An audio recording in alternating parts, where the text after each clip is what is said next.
Я Вадим Красноокий. My name is Vadim Krasnookий. This is Медіацентру Ukraine. Greetings to all the journalists who joined us here today to propagate the truth about the most important developments in Ukraine. The Russians are carrying out constant attacks on the positions of the Ukrainian troops in the Donetsk region. They are destroying civilian infrastructure and massively killing civilians. We have live with us Mr. Pavlo, Kyrylenko, the head of the Donetsk Oblast military administration. Pavlo, greetings. Greetings. Can you tell us more about the last night? How it's been for you?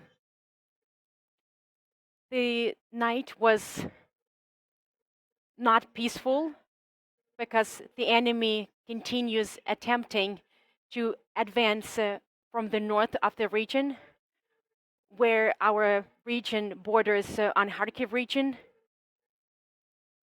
and the Russian army is doing its utmost to advance towards the towns of Slavyansk and Kramatorsk to fulfill their strategic goals and objectives in the Donetsk region.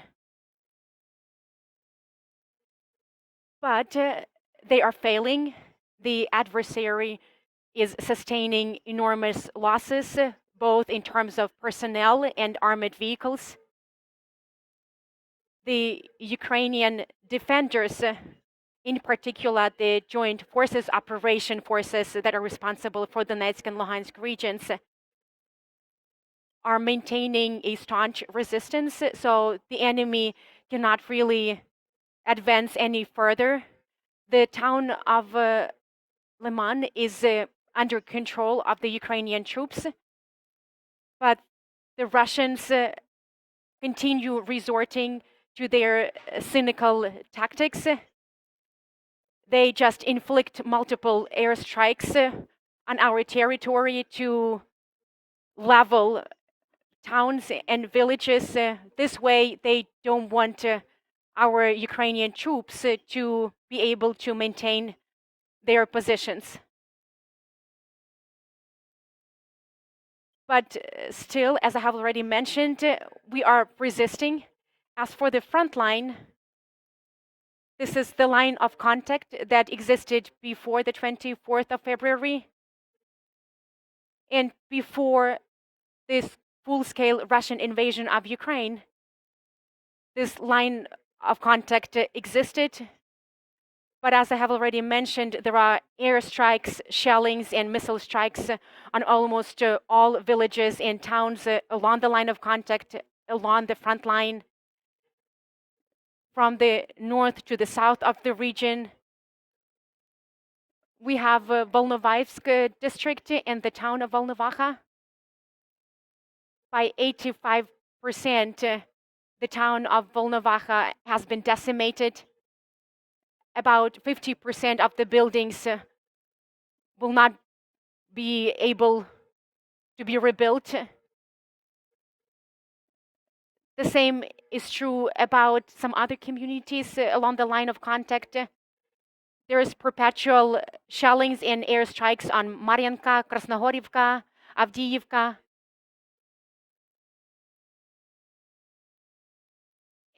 And some towns and communities more to the south of the region.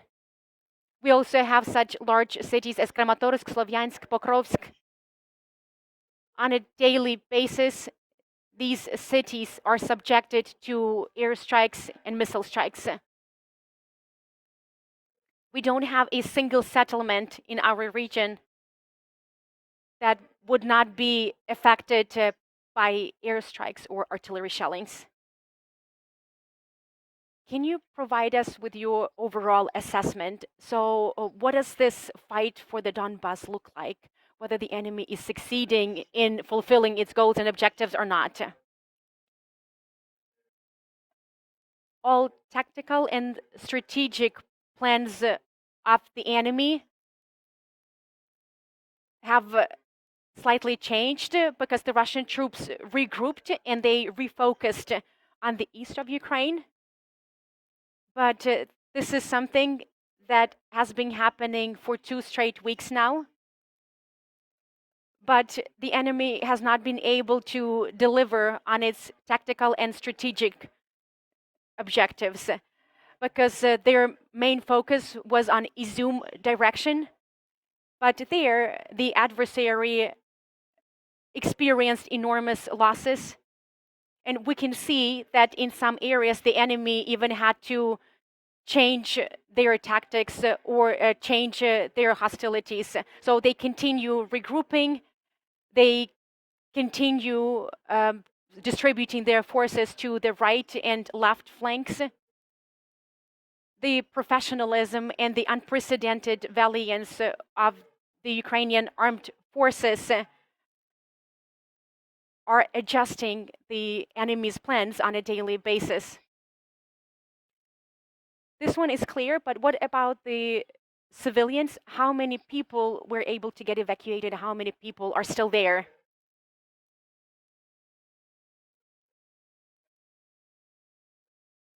Even before the Russian aggression on the 24th of February, we know that back in 2014, the Donetsk region was densely populated. All in all, there were upwards of 4.5 million people. But that was the situation before 2014. About 2/3 of the region were under control of the Ukrainian armed forces, and a little bit over 1/3 of the region was under control of the illegal militant formations, so-called Donetsk People's Republic and Luhansk People's Republic. They controlled about 1/3 of the region, and it's difficult for me to mention the exact population there because there were Russian armed forces and militants based there. As for government-controlled areas, we had 1,670,000 people who lived on the territory of the region on a permanent basis. There were some IDPs who lived outside of the region. So if we include those IDPs, that number would be about 2 million, but that was the situation before the 24th of February.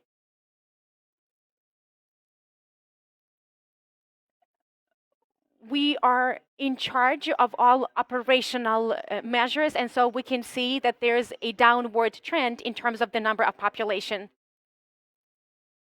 As of today, in the government-controlled areas, we have about 370,000. Well, it's a very ballpark figure because a more accurate number would require a census. But once again, let me repeat that we still have about 370,000 people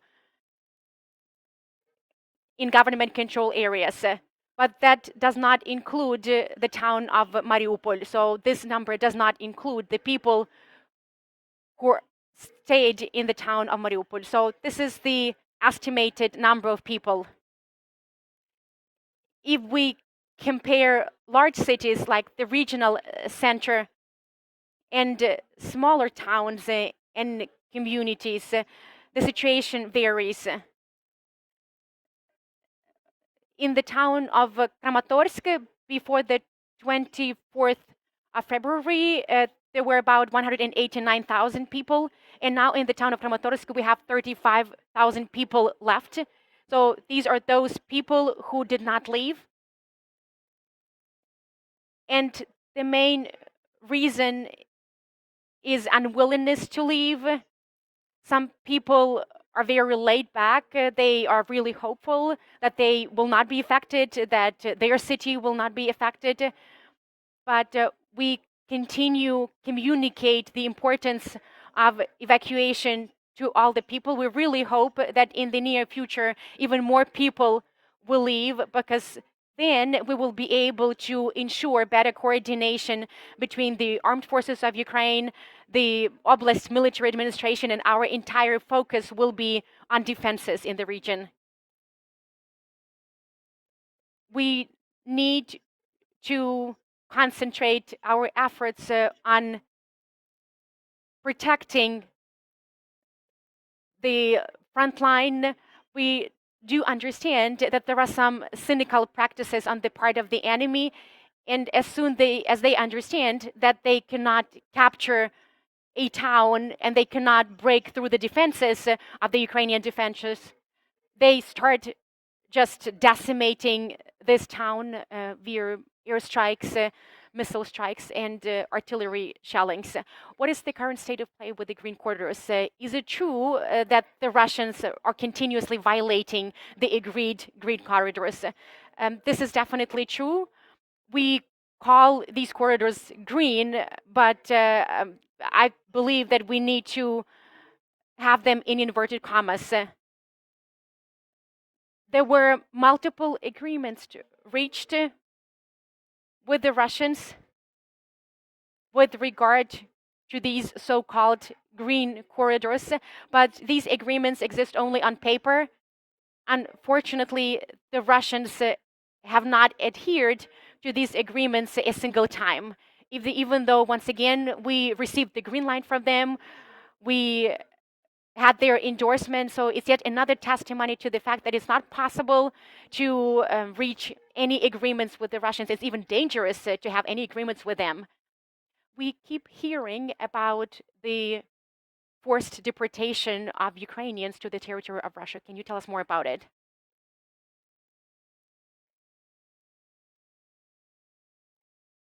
This is true. And this is something that we can see. We can particularly see it in action in the town of Mariupol. The population of Mariupol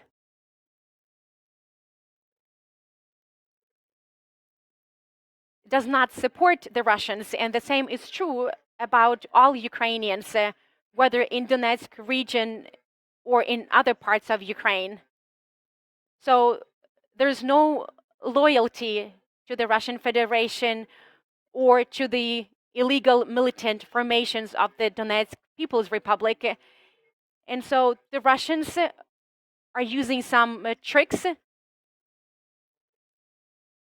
They are forcibly deporting Ukrainians from the occupied territories to so-called filtration camps. There's one camp in the vicinity of Mariupol. There are some settlements there along the coastline of the Sea of Azov. So they are taking people there to filtration camps. Then they split them into men and women separately. They also sort men by age categories. They take away Ukrainian ID documents from our citizens, and they hand over some sort of their own certificates or documents. And this is followed by the forced deportation to either the Donetsk People's Republic or to the territory of the Russian Federation. Over 30,000 people from Mariupol have been forcibly deported to the Russian Federation. Point taken. There are some questions from the audience, right? For share the information for international media journalists here, and also my question is we are in the international journalist circle. We saw some the video play out some a lot of talking about the steel plant underground civilians. There's a lot of children, and do you have any communication with them do you have any communication with them, or do you know how many children underground still waiting for the vacation? Thank you very much.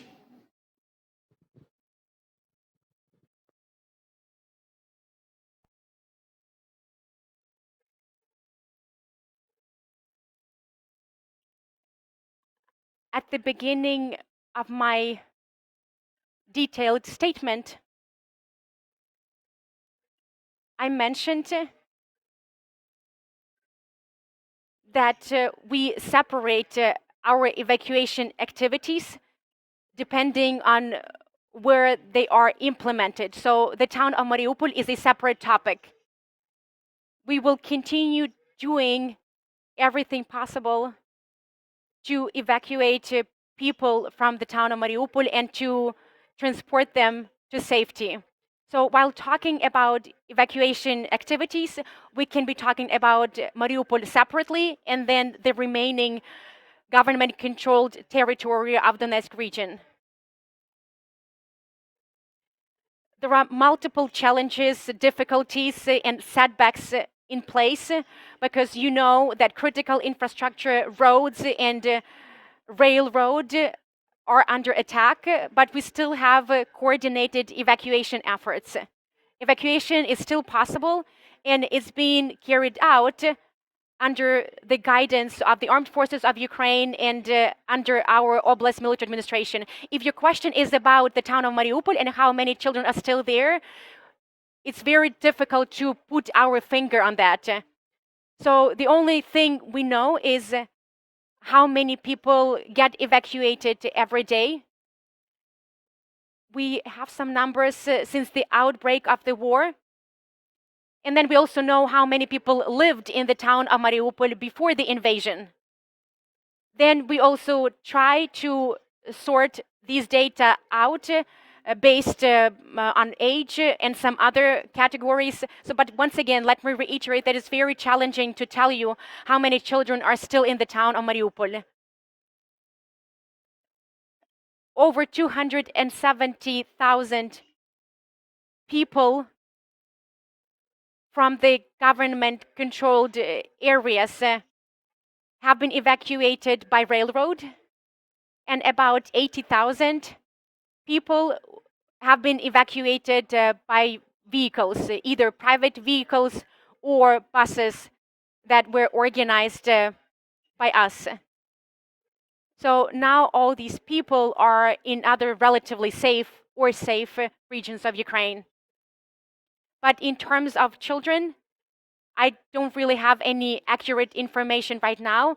We will be able to provide that information once the evacuation is over and all these people are in safety. There's another question on Mariupol. There's an appeal from the defenders there that there's a dire need for evacuating the wounded. Do you think it's possible to reach that agreement with the enemy? We've made such attempts, and these attempts have been multiple. But last week, for example, there was a similar agreement reached that the enemy would allow the evacuation of children and their parents, at least mothers, because there are even some little babies that are still sheltering on the premises of the Azovstal steel plant. And this evacuation was confirmed by the Russians. But as it turned out, they wanted to take advantage of this evacuation and inflict another storming of this metallurgic plant. Or sometimes they use such evacuation activities to capture the Mariupol defenders. And as you know, the Mariupol defenders are the heroic fighters of the Azov regiment. In terms of the wounded defenders, the Russians do not want to agree to any evacuation, so we will not be able to evacuate the wounded fighters. Pavlo, thank you very much. There's another question. Good afternoon, Mr. Kyrylenko. I have the following question. What is the situation with the food provision in government-controlled areas? Are there any issues with a shortage of food products? Thank you for this question. It's a very pertinent one. Whenever I answer questions, I try to be as honest as possible. I don't want to brag, but I will definitely provide you with reliable information. In the town of Mariupol, since the 1st of March, when the town was encircled and blocked off, we've had a humanitarian disaster there because the Russian Federation does not want to meet us halfway, and even when some green corridors were established, unfortunately, we were not able to deliver any humanitarian cargoes to Mariupol. The current situation in Mariupol is dire indeed. There were some attempts by the government of Ukraine. They are in constant communication with the Mariupol defenders. So there have been some attempts with regard to food delivery and evacuation of the wounded, but these attempts are very dangerous. As for other government-controlled areas, the situation is under our control. In our region, there is a nationwide program on the delivery of humanitarian aid.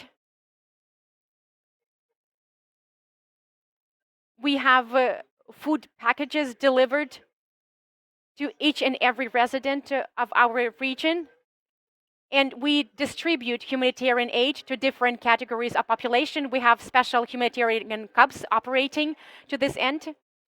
We also have some stock of humanitarian aid that has been distributed throughout the region, and the regional military administration is in charge of this process. The local authorities are responsible for distributing humanitarian aid to their people, and the same is true about mayors. The transportation and delivery of food products are operating despite challenges, despite daily shellings and airstrikes on our communities and settlements. The humanitarian routes are working. The logistics is working like clockwork as well. We don't really have any urgent problems. We try to be proactive in this regard. We try to make sure that we have some strategic stock in case the situation deteriorates even further, and in case the enemy continues its advance towards larger settlements. I do understand that some categories of population might complain about the insufficient humanitarian aid. Maybe they have some complaints about the amount of food in these packages. But once again, we have a clear-cut algorithm in place, and we have a clear procedure for who is going to receive humanitarian aid. But that said, I want to repeat once again that we need to have some strategic stock in place. I cannot really disclose any details because this information is confidential and it is available only to a limited number of people responsible for this or that settlement. But we are doing everything possible to prevent a humanitarian disaster or even a humanitarian crisis that can grow into a humanitarian catastrophe. But the main message from the regional authorities is as follows. People need to leave the territory of the region. First and foremost, it's important for people, but it will also facilitate the operations of some utility companies that we have on the territory of the region. All the regional leaders continue staying on the territory of the region. We continue fulfilling our job duties. The same is true about heads of district administrations, mayors. We continue working with concerted efforts under martial law. Thank you. Pavlo, there's another question from the journalist. Do you still have some time? Sure, go ahead. I wanted to ask a question about, on the basis of food. Do you think there's a real danger of, is the Russian Federation's aim to starve civilian populations? And also the secondary to that is that my newspaper, the Daily Mail, we have backed a project to send 500,000 food boxes, which are going to the Donetsk Oblast, and just would welcome your thoughts on that campaign that we are funding as a charitable aim.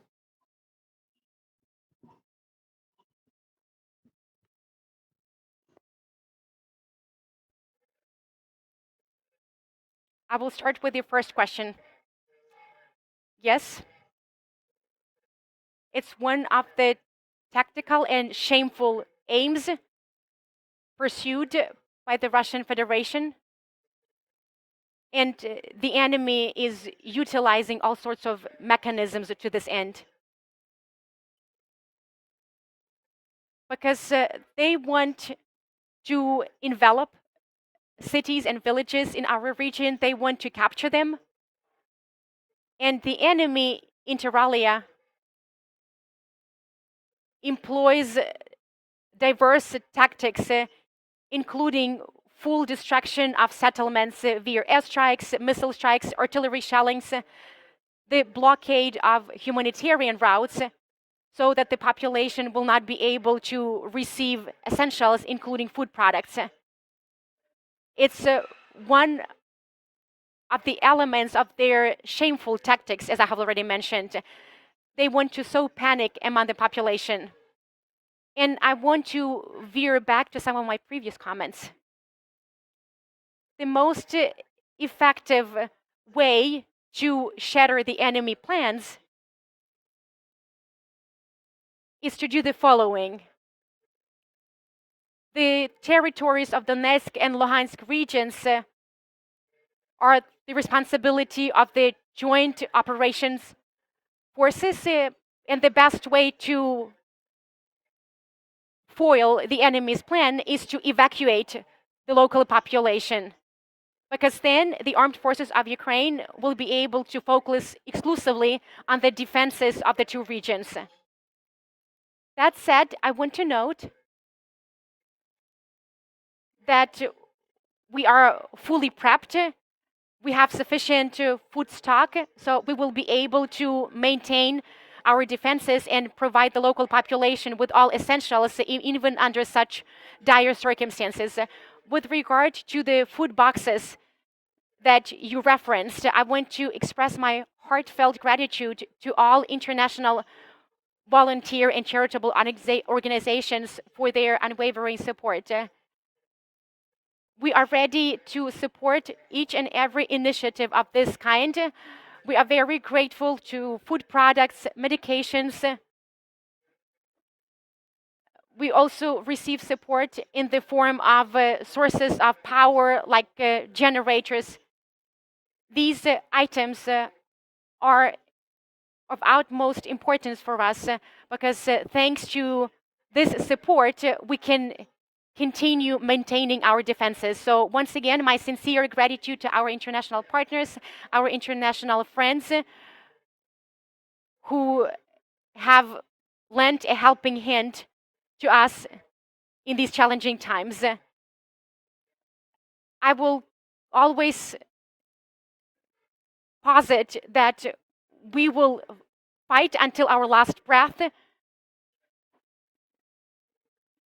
We are not planning to occupy the territory of other countries, but we will definitely protect each and every inch of our soil. As for the Russian Federation, we have only one thing in common: the border between Ukraine and Russia. there's no other commonality between us and these non-humans. I cannot even call them humans. I'm really sorry for being harsh. But I've been here in the Donetsk region all this time, and I've been able to see firsthand all the atrocities committed by the Russians. People, humans, are not capable of such things, but we will withstand, we will endure. We are equipped with food products and medications. And of course, it helps us be more effective, act faster, and hopefully we will be able to find a resolution to this war, and this resolution will be our victory. Окей.